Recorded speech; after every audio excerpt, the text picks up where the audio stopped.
Hi friends, உங்களுக்காக ஸ்பெஷலா ரொம்ப ரிஸ்க் எடுத்து நான் எடுத்த வீடியோன்னு சொன்னா, அது இதுவா தான் இருக்கும்.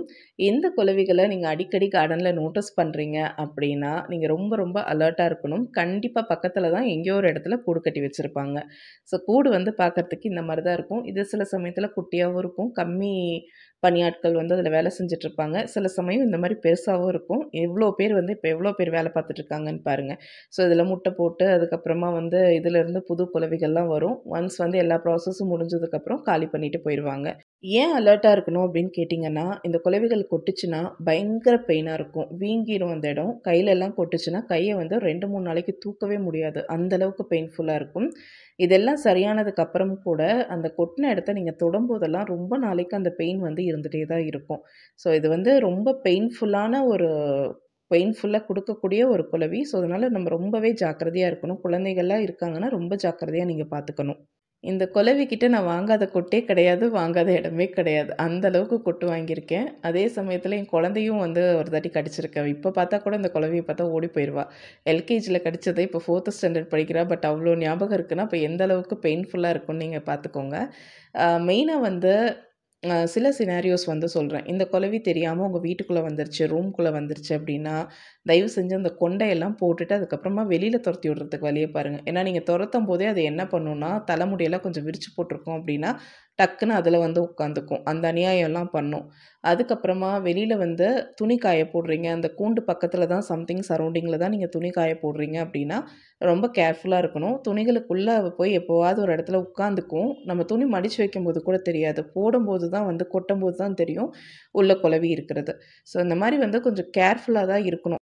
இப்பவுமே எனக்கு மாடியில மேல போயாச்சுன்னா, ஒரு கண் இது மேல இருந்துட்டே தான் இருக்கும். ஏன்னா, பக்கத்துல பக்கத்துல எங்கேயாவது தான் சுத்திட்டே இருக்கும். அந்த இலையில உட்கார்றது, தண்ணி குடிக்க வர்றது, இந்த மாரி வேலையெல்லாம் பார்த்துட்டுருக்கும்.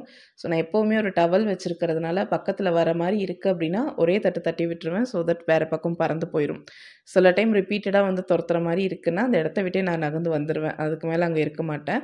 ஸோ, அந்த மாரி நம்ம கொஞ்சம் அப்பப்போ பார்த்துட்டே தான் இருக்கிற மாரி இருக்கும். ஏன்னா, இது இப்ப ரிமூவ் பண்றது ரொம்ப கஷ்டம். ரொம்ப ரிஸ்க்கும் கூட. மெயினான விஷயம் என்ன அப்படின்னு பார்த்தீங்கன்னா, இப்ப நீங்க நடந்து போற வழியில ஜன்னல்லயோ, இல்ல தொட்டிகள்லயோ இந்த மாரி கட்டி வச்சிருக்கு அப்படின்னா, தயவு செஞ்சு அந்த சைடு வந்து போயிறாதீங்க. அப்படியே போயிட்டீங்க, பார்த்துட்டீங்கன்னா கூட அப்படியே ரிட்டர்ன் வந்துருங்க. பிகாஸ் இது பக்கத்துல போனீங்க அப்படின்னாவே, ரொம்ப அக்ரெசிவா இருக்கும். டக்குன்னு வந்து உங்கள கொட்டிரும். இப்ப இதுவே வந்து பார்த்தீங்கன்னா, தொட்டிக்கு பின்னாடி கட்டியிருக்கிறதுனால ஒரு வகையில வந்து எனக்கு ஓகே. இதே தொட்டிக்கு முன்னாடி கட்டியிருந்ததுன்னா, அந்த சைடு ஃபுல் சரவுண்டிங்கே வந்து நான் போயிருக்கவே முடியாது. சும்மா நம்ம உள்ள நுழையிறோம் அப்படிங்கிறத ரெகக்னைஸ் பண்ணிருச்சுனாவே, டக்கு டக்குன்னு வந்து கொட்டுறதுக்கு ஆரம்பிச்சுரும். இது பேர் வொர்க்கர்ஸ் அப்படிங்கிறத விட சோல்ஜர்ஸ்ன்னு சொல்லுவாங்க. அந்த அளவுக்கு வந்து அதனுடைய நெஸ்ட்ட வந்து அது பாதுகாக்கும். பட் லக்கீலி வந்து எங்க கூடு கட்டியிருக்குன்னு பார்த்தாச்சு. ஸோ இனி வந்து எவ்வளோ சேஃபா இருக்கணுமோ, அவ்வளோ சேஃபா வந்து இருந்துறணும். அ இந்த குளவிகள வந்து ஆரம்பத்திலே ரிமூவ் பண்றதுக்கு உங்களுக்கு ஏதாவது டெக்னிக்ஸ் தெரியும். இப்படிதான் பண்ணா அது போகும் அப்படின்னு தெரிஞ்சதுன்னா, மறக்காம கமெண்ட் செக்ஷன்ல சொல்லுங்க. அண்ட் இதனுடைய கடிக்கு ஏதாவது பாட்டி வைத்தியம் உங்களுக்கு தெரிஞ்சாலும் கமெண்ட் செக்ஷன்ல சொல்லுங்க. நான் வந்து மஞ்சளும், தேங்காய் எண்ணெயும் தான் போட்டு வச்சிருந்தேன் அந்த டைம்ல. அ உங்களுக்கு வேற ஏதாவது தெரியும் அப்படின்னா, கண்டிப்பா வந்து கமெண்ட் செக்ஷன்ல சொல்லுங்க. ஜஸ்ட் அவேர்னஸ்க்கு தான் இந்த வீடியோ. யாரும் இந்த மாரி வீடியோ எடுத்துட்டு இருக்காதீங்க பக்கத்துல போயிட்டு. அதே மாரி கூடுகள வந்து நான் கையில ரிமூவ் பண்றேன், கொஞ்சம் டிஸ்டன்ஸ்லேருந்து ரிமூவ் பண்றேன்லாம் பண்ணாதீங்க. அட்டாக் பண்ணிரும். ஸோ உங்களுக்கு இந்த வீடியோ புடிச்சிருக்கான்னு சொல்லி மறக்காம சொல்லுங்க. அண்ட் உங்க ஃப்ரெண்ட்ஸுக்கும் ஷேர் பண்ணி விடுங்க. உங்களுக்கு கார்டனிங் பிடிக்கும்னா நம்ம சேனல சப்ஸ்கிரைப் பண்ணிக்கோங்க. நன்றி, வணக்கம்.